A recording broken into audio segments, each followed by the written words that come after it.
اعوذ باللہ من الشیطان الرجیم بسم اللہ الرحمن الرحیم فلا اقسم بمواقع النجوم وانہ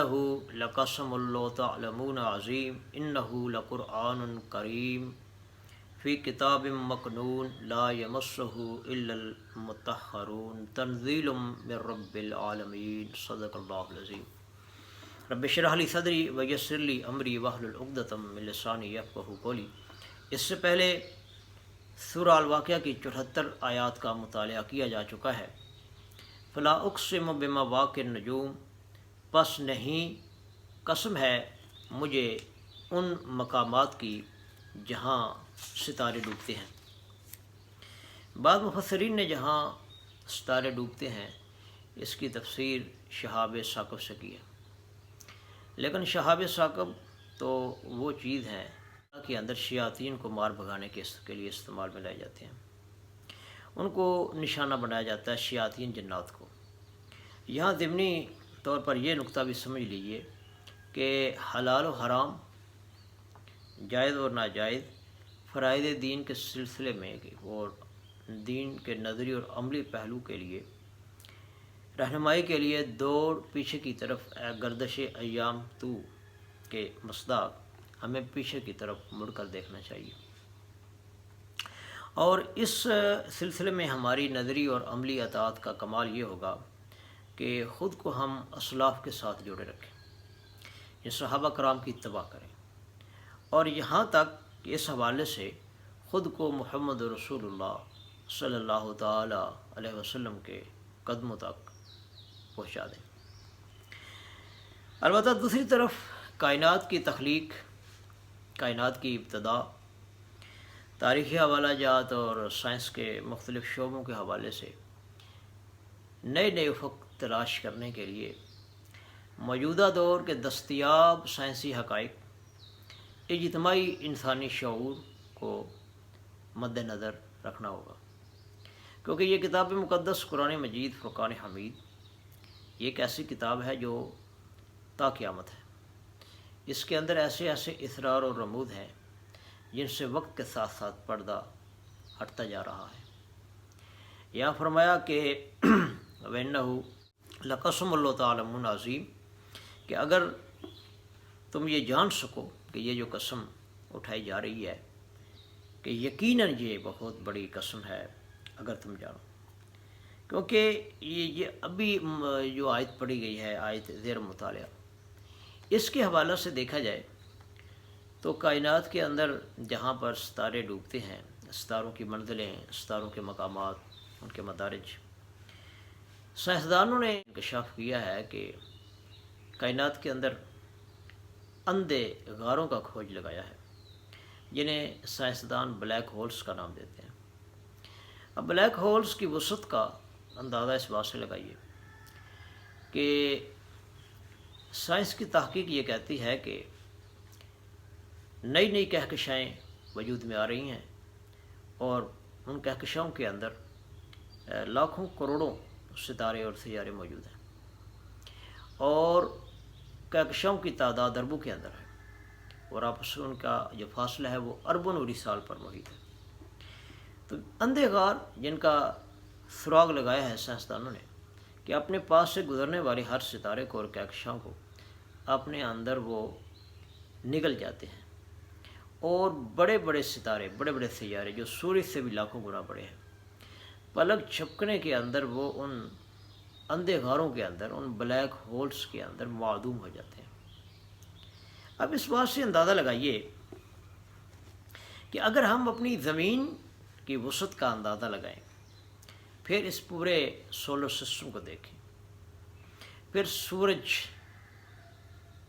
کی جسامت کو دیکھیں، پھر یہ تصور کریں کہ اس کائنات کے اندر سورج سے لاکھوں کروڑوں گنا بڑے ستارے موجود ہیں، اور وہ بلیک ہولز کے نظر ہو کر معدوم ہو جاتے ہیں۔ اب ان ساری چیزوں کو مد نظر رکھیں اور بلیک ہولز کی وسعت کا اندازہ لگائیں کہ آنے واحد کے اندر وہ کتنی بڑی کہکشاؤں کو اپنے اندر نگل جاتے ہیں۔ پھر اس قسم کو دیکھیں، اس کتاب مقدس کی آیت نمبر، سورہ الواقعہ کی آیت نمبر 75، فلا اقسم بمواقع النجوم، پس نہیں، قسم ہے مجھے ان مقامات کی جہاں ستارے ڈوبتے ہیں، وَإِنَّهُ لَقَسَمٌ لَّوْ تَعْلَمُونَ عظیم، اور یہ یقیناً بہت بڑی قسم ہے اگر تم جانو۔ تو پھر ان بلیک ہولز پر اطلاق کیا جائے اس پوری وسعت کا کہ کس طرح کروڑوں اربوں ستارے، ان کی کہکشائیں آنے واحد کے اندر وہ معدوم ہو جاتی ہیں، بلیک ہولز ان کو نگل جاتا ہے۔ تو مواقع النجوم پر اس کا اگر اطلاق کریں اس وسعت کا، تو پھر ہمیں شاید کچھ اندازہ ہو سکے کہ اس آیت مبارکہ کے اندر جس قسم کا ذکر کیا جا رہا ہے وہ کس قدر بڑی قسم ہے۔ وَإِنَّهُ لَقَسَمٌ لَّوْ تَعْلَمُونَ عظیم، اور یقیناً یہ بہت بڑی قسم ہے۔ اب یہ قسم اٹھا کر اللہ تعالیٰ یہ بیان فرما رہے ہیں، اللہ تعالیٰ بتا رہے ہیں کہ یہاں پر ابھی تم لوگ مواقع النجوم کے بارے میں پوری طرح نہیں جانتے۔ جب تمہیں اس حقیقت کا اندازہ ہو جائے گا پھر تمہیں احساس ہوگا کہ یہ کتنی بڑی قسم ہے۔ اِنَّهُ لَقُرْآنٌ کریم، کہ یقیناً یہ بہت عزت والا قرآن ہے۔ اب اتنی بڑی قسم اٹھا کر اللہ تعالیٰ مواقع النجوم، ستاروں کے ڈوبنے کے مقامات کی قسم، کہ اللہ تعالیٰ فرما رہا ہے اِنَّهُ لَقُرْآنٌ کریم، یقیناً یہ بہت عزت والا قرآن ہے۔ اب یہاں یہ آیات مبارکہ پڑھتے ہوئے ہمیں بڑی دیانتداری کے ساتھ اپنا احتساب کرنا چاہیے اور اندازہ لگانا چاہیے اور اپنا جائزہ لینا چاہیے کہ ہم میں سے ہر ایک آدمی وہ اس قرآن مجید کی کیا قدر کر رہا ہے، اس کے حقوق کیا وہ پورے کر رہا ہے، یا حقوق کی ادائیگی کے اندر کس قدر وہ کوشش کر رہا ہے۔ ہم میں سے ہر ایک آدمی کو پوری دیانتداری کے ساتھ یہ اپنا جائزہ لینا ہوگا کہ یہ اتنا بڑا کلام، اتنی بڑی کتاب، اللہ تعالیٰ کی کتاب، اللہ کا کلام، اس کے بارے میں فرمایا جا رہا ہے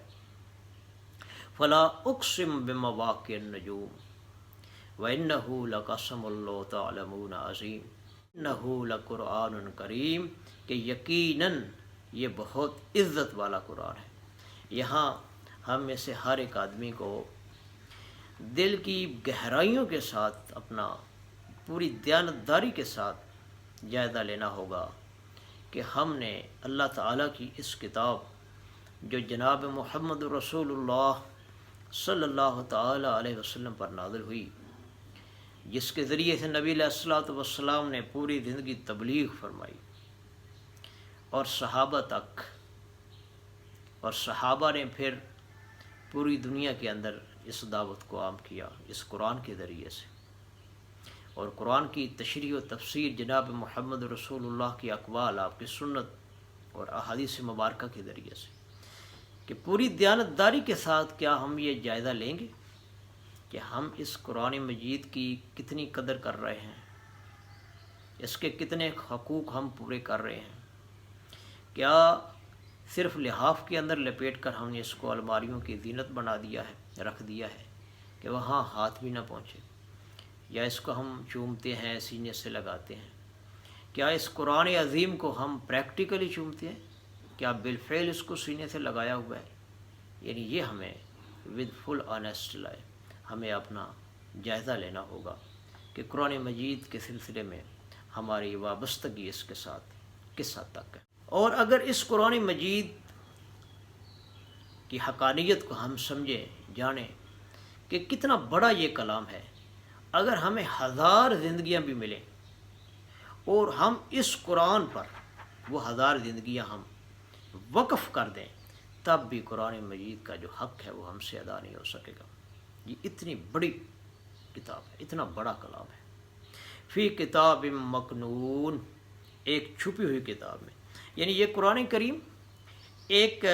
پوشیدہ کتاب میں محفوظ ہے، جسے ام الکتاب کا بھی قرآن مجید کے اندر نام دیا گیا ہے، اور سورہ البروج کے اندر فرمایا گیا ہے بل ہوا قرآن مجید فی لوح محفوظ، بلکہ وہ یہ قرآن عظیم الشان کتاب، یہ قرآن عظیم الشان کتاب لوح محفوظ میں لکھا ہوا ہے۔ لا یمسہ الا المطہرون، اسے چھو نہیں سکتے مگر وہی جو بالکل پاک ہیں، یعنی فرشتے، کہ ہر قسم کے وہ ناپاک جذبات سے پاک ہیں۔ یعنی قرآن مجید تک رسائی صرف پاک اور مطہرین فرشتوں کو حاصل ہے، شیاطین جنات کی اس تک رسائی نہیں ہو سکتی۔ یہ قرآن مجید کو صرف فرشتے ہی چھو سکتے ہیں جو بالکل پاک مخلوق ہیں۔ اسی آیت سے ہی فقہا نے یہ حکم بھی استنباط کیا ہے کہ بغیر وضو کے قرآن مجید کو چھوا نہیں جا سکتا، البتہ بغیر وضو کے زبانی اس کو پڑھا جا سکتا ہے، اور اس بارے میں فقہا کے موقف کا خلاصہ یہ ہے کہ قرآن مجید کو چھونے اور چھو کر پڑھنے کے لیے